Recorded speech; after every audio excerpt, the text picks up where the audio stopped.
সেই রকমই এক মায়ের সাথে আমার কথা হয়েছে, শরীফ উসমান হাদির মা, সালাম বিনিময় হয়েছে।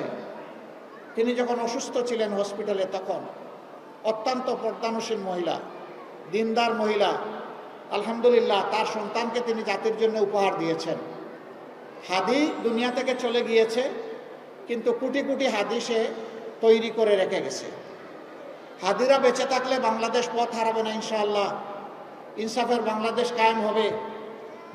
পুরুষদের মতো নারীরাও কর্মক্ষেত্রে সমান অবদান রাখবেন, সম্মান এবং নিরাপত্তার সাথে। আমরা তার যে কোনো মূল্যে নিশ্চিত করব ইনশাআল্লাহ।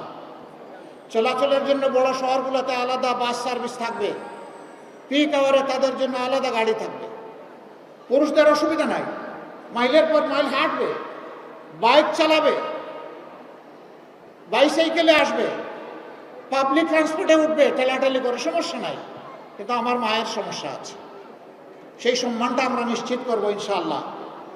কর্মক্ষেত্রে মায়েদের জন্য সেখানে বেবি কর্নার থাকবে, ব্রেস্ট ফিডিং কর্নার থাকবে, ডে কেয়ার থাকবে।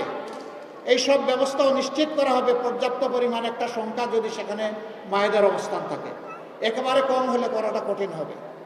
পর্যায়ক্রমে সব ইনশাআল্লাহ আমরা করব।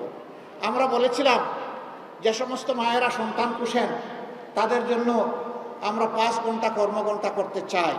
কিছু লোক হই হই রই রই শুরু করে দিল। 5 ঘন্টা করলে তারা তো আর মানুষ তাদেরকে কর্মক্ষেত্রে নেবে না। আমাদের কথাগুলো না শুনেই চিৎকার শুরু করে দিল, লাফালাফি শুরু করে দিল। আমরা কি বলেছি তারা বোঝারও চেষ্টা করে নাই। আমরা বলেছি বহু মা সন্তান লালন পালন করতে গিয়ে চাকরিটাই ছেড়ে দেন, এরপরে সেই চাকরিতে আর ফিরে যেতে পারেন না। বরঞ্চ 5 ঘন্টা যদি কর্মঘণ্টা করা হয়, সন্তানের সেখানে যদি বেবি কেয়ার সিস্টেম করা হয়, তাহলে ও মা তার প্রয়োজন পূরণের জন্য, তার দক্ষতা কাজে লাগানোর জন্য সেখানে থেকে যাচ্ছেন, তাকে বিদায় নিতে হচ্ছে না, তিনি ঝরে পড়ছেন না।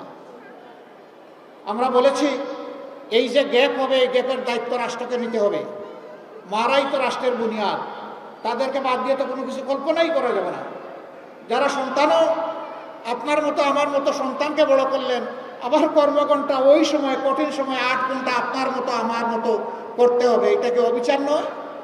আমরা কথা দিয়েছি সমাজে সুবিচার কায়েম করব। সুবিচারের দাবি ইনশাল্লাহ আমরা পূরণ করব।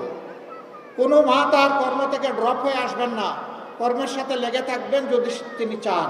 তবে হ্যাঁ, কেউ যদি মনে করেন যে না আমি 5 ঘন্টা নয় 8 ঘন্টাই করব, শি উইল বি অ্যাপ্রিসিয়েটেড, তাকে অভিনন্দন জানানো হবে, কোনো সমস্যা নাই, আমরা বাধ্য করব না।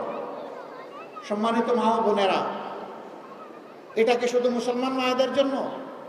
Of course not. এটা মায়ের জাতির যারাই হবেন, যে ধর্মেরই হবেন, তাদের সকলের জন্য।